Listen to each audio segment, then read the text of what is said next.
Hello everyone, स्वागत है आपका आपके चैनल चलो पढ़े में। आज हम 2020 का previous year sample paper solve करने वाले हैं मैथ्स का। आपने क्या करना है, कॉपी पेन पकड़ना है और क्या है इसको सॉल्व करना है। इसमें टोटल 30 क्वेश्चंस हैं, जिसमें कि पहले से और जो 10 तक के क्वेश्चन है वो एक एक नंबर के, जिन्हें कि हम लास्ट में सॉल्व करेंगे। हम 11 से स्टार्ट करेंगे, 11वें क्वेश्चन से, क्योंकि वो दो नंबर के क्वेश्चन वहाँ से स्टार्ट हो जाते हैं, वो ज़्यादा इंपॉर्टेंट है। ठीक है, स्टार्ट करते हैं। क्वेश्चन नंबर 11 लिख रहा हूँ, इसको सॉल्व करना है, आपने नोट डाउन करना है। ठीक है, ये लो क्वेश्चन नंबर 11 जो है, हमको इस तरीके से ax² माइनस 8x माइनस 4 और ऐसे हमको पॉलीनोमियल दिया हुआ है और लिखा हुआ है sum of zeros is equal to 4। Sum of zeros 4 दिया हुआ है। Find the value of a, find the value of a की वैल्यू फाइंड करनी है आपको। ठीक है, बहुत ही आसान क्वेश्चन है। जैसे कि आपको पता है अल्फा प्लस बीटा की जो वैल्यू होती है वो होती है माइनस बी बाय ए होती है। अगर मैं इसकी स्टैंडर्ड फॉर्म देखूं तो ax² plus bx plus c होती है। a तो a है, ठीक है। b की वैल्यू कितनी है, -8। वैल्यू पुट करो यहाँ पर, -8 अपॉन में a is equal to alpha plus beta, और अल्फा प्लस बीटा यानी सम ऑफ जीरोस कितना दिया हुआ है 4 रख दो यहाँ पे, माइनस माइनस का प्लस, तो 4 is equal to 8 upon a को इधर लेके जाओ, 4 को इधर लेके आओ, 8 a कितना आ गया 8/4, यानी कि a की वैल्यू कितनी आ गई 2 आ गई है। तो a की वैल्यू आ गई हम लोगों की 2। हम लोगों को 11th क्वेश्चन हो गया, इसको आपने नोट डाउन करना है। 12th क्वेश्चन देख लेते हैं बच्चों।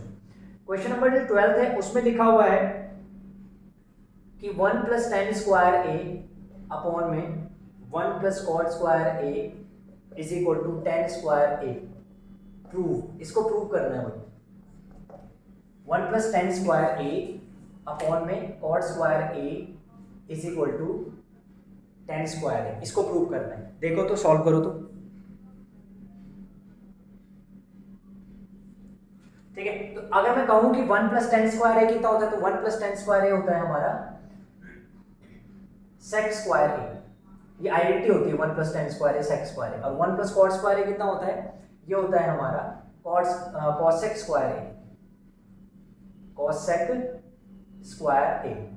ठीक है, तो हम LHS सॉल्व कर रहे हैं। ठीक है, अब देखो cosec जो होता है वो किसका उल्टा होता है, cos का, तो इसे लिखेंगे 1 अपॉन cos स्क्वायर a, और जो cosec होता है वो sin का उल्टा, तो 1 अपॉन sin स्क्वायर a। इसको ऊपर लेके जाएंगे, इसको इधर लेके जाएंगे, तो sin स्क्वायर a का इंटू करेंगे अपॉन में cos स्क्वायर a का इंटू हो जाएगा।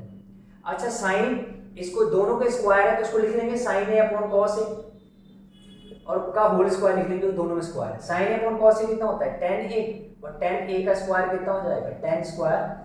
ये हमारा, हमने LHS सॉल्व किया है। RHS में सेम वैल्यू आ रही है क्या, तो हम लिखेंगे RHS में भी यही वैल्यू आ रही है, कितनी tan स्क्वायर a, तो लिख लेंगे LHS is equal to RHS, और ये हमारा प्रूव हो गया, हेंस प्रूव हो गया है। ये बहुत ही आसान क्वेश्चन था, इसको भी आपने नोट करना है। ठीक है, नेक्स्ट क्वेश्चन की तरफ बढ़ते हैं और लिखते हैं नेक्स्ट क्वेश्चन। आपने कॉपी और पेन पकड़ना है और उसको सॉल्व आउट करना है। ठीक है, जितने ज्यादा आप क्या है सैंपल पेपर लगाएंगे लास्ट टाइम पे, उतना क्या है परफॉर्मेंस सही रह सकता है मेरे हिसाब से। ठीक है, नेक्स्ट क्वेश्चन लिख लेते हैं। Question number 13। क्वेश्चन नंबर 13 में कह रहा है check whether 5, -2, 6, 4 and 7, -2 are the vertices of isosceles triangle। अच्छा, आइसोसीलेस ट्रायंगल से आपको क्या याद आता है, आइसोसीलेस ट्रायंगल से हमको ये याद आता है कि कोई भी दो साइड आइसोसीलेस की इक्वल होती है। ठीक है, अब क्या करते हैं हम ना, 3 पॉइंट हमारे पास दिए हुए, पहला पॉइंट इसको ले लो, दूसरा पॉइंट इसको ले लो, और तीसरा पॉइंट है 7, -2। तो इसको a मान लो, इसको b मान लो, इसको c मान लो। आपने क्या करना है, किसी भी दो की वैल्यू क्या है इक्वल देखने की, इक्वल आ रही है कि नहीं आ रही।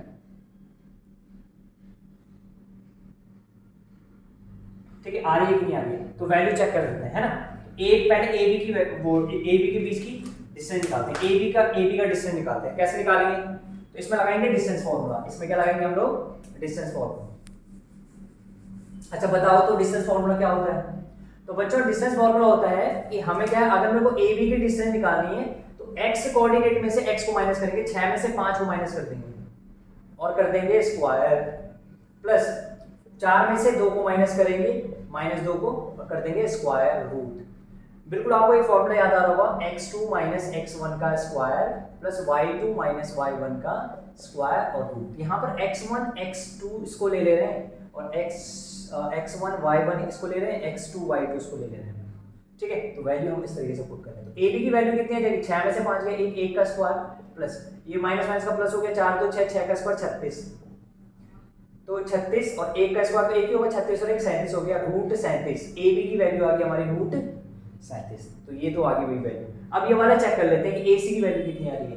AC की वैल्यू क्या करेंगे, ऐसे ही करेंगे, इसमें से इसको माइनस करेंगे, 7 में से 5 माइनस कर दो, स्क्वायर कर दो, फिर -2 में से माइनस कर दो -2 को, माइनस का प्लस का स्क्वायर, इसमें रूट लगा दो, 7 में से 5 गया 2, 2 का स्क्वायर प्लस ये कितना हो गया, ये तो आ गया 0, 0 का स्क्वायर, 2 का स्क्वायर 4 होता है, 4 का रूट ले लो। तो AC कितना आ गया हमारा, AC आ गया AC की वैल्यू कितनी आ गई 2। अब ये दोनों इक्वल तो आ रहे हैं, अब एक काम करते हैं BC भी निकाल लेते हैं, BC की वैल्यू कितनी है।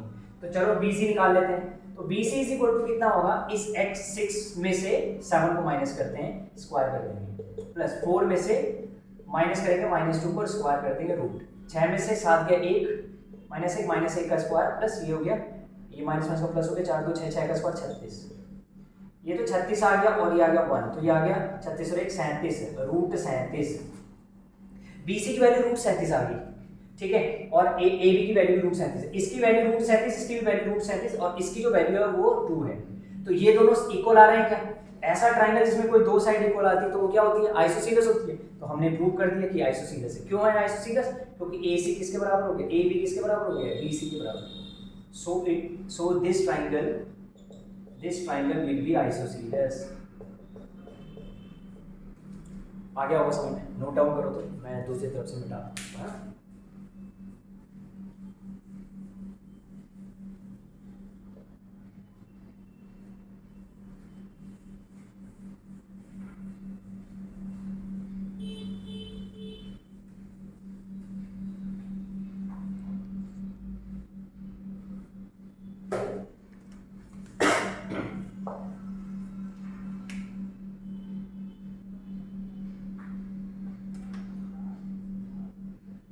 नेक्स्ट क्वेश्चन है, draw a circle of radius 3 centimetre and then draw a tangent at any point. आपको ये करना है कि एक सर्कल ड्रॉ करना है। सर्कल ड्रॉ करना तो आ जाता है, 3 सेंटीमीटर की रेडियस लेना, सर्कल ड्रॉ करना और यहाँ किसी भी पॉइंट पे, एक पॉइंट पे ना टेंजेंट खींच देना। तो ये पॉइंट लेना और यहाँ पे टेंजेंट खींच देना। इस तरीके से हम ड्रॉ कर देंगे इसको सेंटर में। तो इस तरीके से ड्रॉ करके बहुत ही आसान है, तो कुछ भी नहीं है, तो आप ही याद रखना। नेक्स्ट क्वेश्चन देखते हैं, क्वेश्चन नंबर 15 लिख लें।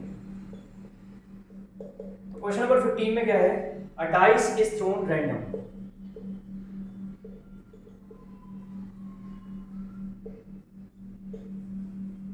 A dice is thrown random. Find the probability of odd number. Find the probability of getting an odd number. Odd number आने की प्रोबेबिलिटी क्या है भाई। तो देखो, जब हम डाइस फेंकते हैं तो क्या क्या आ सकता है, 1 आ सकता है, 2 आ सकता है, 3 4 5 6। इसमें से अगर ऑड नंबर देखें तो ऑड नंबर कौन कौन से हैं, ये ऑड नंबर है, ये ऑड नंबर है और ये ऑड नंबर, ये तीनों ऑड नंबर है। तो हम लिख लेते हैं कि कितने ऑड है भाई, तो प्रोबेबिलिटी ऑफ ऑड नंबर आने की प्रोबेबिलिटी क्या है, तो फेवरेबल आउटकम कितने आ रहे हैं, 1 2 3 आ रहे हैं, अपॉन में टोटल कितने 6, तो कितने होगी प्रोबेबिलिटी, ऑड नंबर आने की प्रोबेबिलिटी क्या है 1/6।